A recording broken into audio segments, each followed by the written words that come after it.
Pasyalan. Oo! May dagat.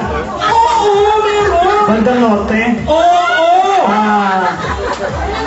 Basta oo! La Union. Oo! Hindi. Pasyalan. Oo! May pasyalan yun. City Ay, hindi. Nasa mapa, no? Siyempre! Teka, hindi. Sabi, papahiya tayo rito. Ayusin mo. Marami nakatingin. Oh! Sa 25th year, no? Ako din po ay graduate ng Novaliches High School way back 1968. So nakikita ko rito, may mga guro pa rin ako, Mrs. Ramoso. Ito ko po sa English 1.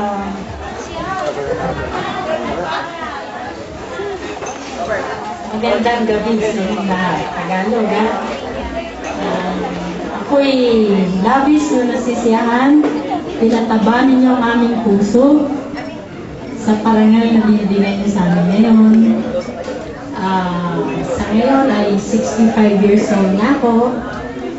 Pero malakas pa rin. lahat ng apil dahil sa aking pinagdaman. Nagkaroon na ako ng diabetes at saka ito, 65. Ang dahilan kung bakit ako nag-retire, pinipilit ni Miss Baradas. Anong dahilan kung bakit ako maagang nag-retiro kung sa aking sakit? Ang pangalaw na, pero I retired early. Nag-retiro ako ng maaga, 57. Para sa akin, number 1 eh.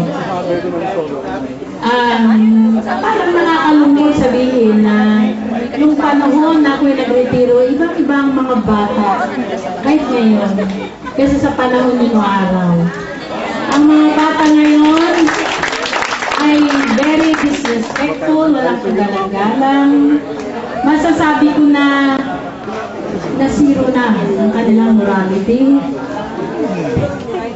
Dati, kayo nung mga panahon na yun, hindi kayo makikipagbiruan at makipag-agitan sa lalaki. Now, no. Very sad to tell you that the morality of the students are really very down. Kaya sabi ko, imbes na mamatay ako sa konsumisyon, o makapatay ako, mag-retiro na lang ako.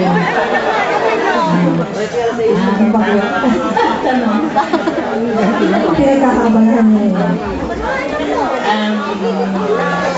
Sa bahay, madalas, nagkakay lang ako sa London. Isa na lang anak ko nandito, yung kasama ko kanina. Tatatlo lang naman anak ko. Yung dalawa, isang nurse sa isang mga institute sa London. At saka yung isa ay manager ng isang napakalaking Japanese restaurant. Napaka-proud to be their mother. London naman. Salamat po, ma'am. Palapakan po natin si Ma'am Robin. Tuwagin natin yung aming cute na teacher ng science noon. Si Ma'am Evelyn.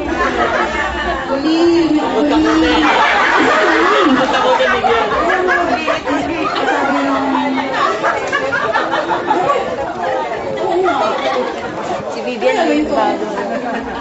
Magagabi ako, turo na turo kasi aking bahay kung teacher, hindi ko turo. Kami nga na yung UN.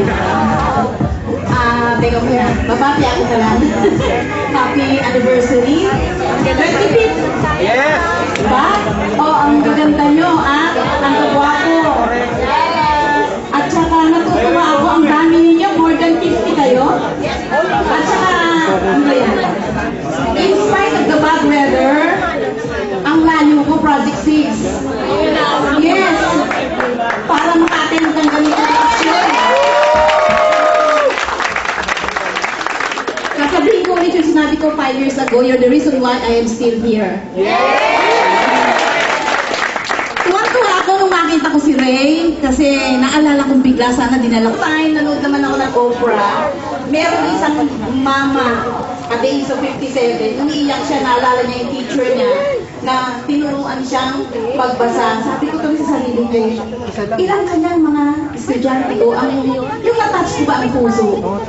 Hindi dahil lang sa science, kundi yung about how you value your life now. Ito mga ganitong okasyon, hindi ko pala nagpasin kasi ako batch 66. Si Sir, batch 68. Quezon City High School po ako graduate. Nung 40 years namin, umattend po ako. Hindi ako section 1. Kaya yung mga hindi section 1 dito, go ahead, attend pa rin.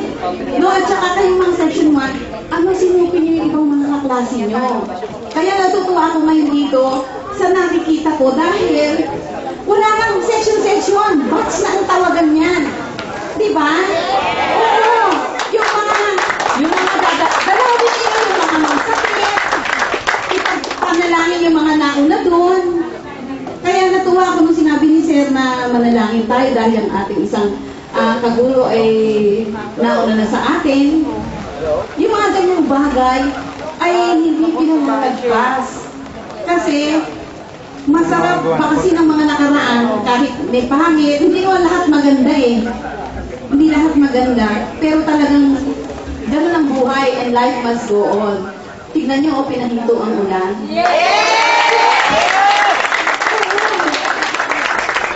Tuwa ako kanina yung nanalangin. Wow, sabi kong pananaw na nasa mataas na level na.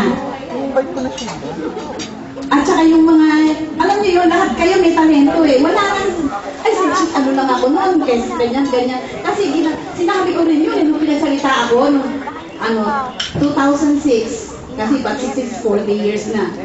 Nung pinagsalita ako, naghahalin sila sa akin, kasi section 5 lang ako noon eh. Look at you now, you're a science teacher, sabi sa akin, kasi hindi pa ako head noon. Oo, alam niyo kung ano tinuturo ko?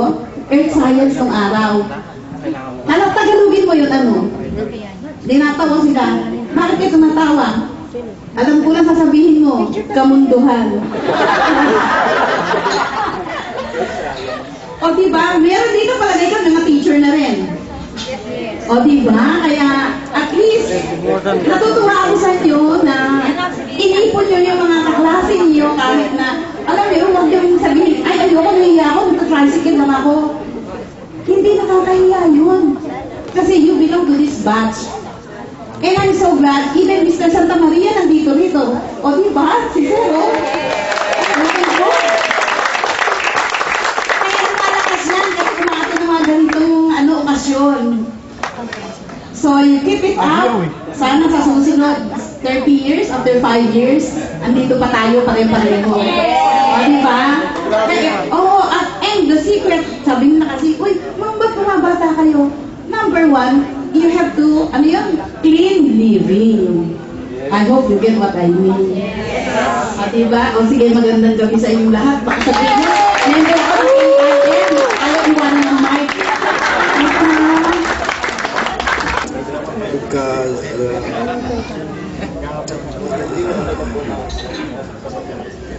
I've been sick for the last 5 years. But I managed to attend special occasions like this. I've been present in some reunions of batch 73, batch 81. I'm trying my best to act as normal as I can, despite my physical conditions. I've been away for 25 years. Tonight is also my 25th year of being away from the Philippines. I left Novaliches High School. High School when you were in your 4th year. So I don't recognize 95% of you. I met Reynaldo. I met some of the alumni of Novaliches High School when we had a reunion in my house in California. I just arrived from the US last June 15. I've been away for 1 month and I'm back here because I decided to retire here in my own country.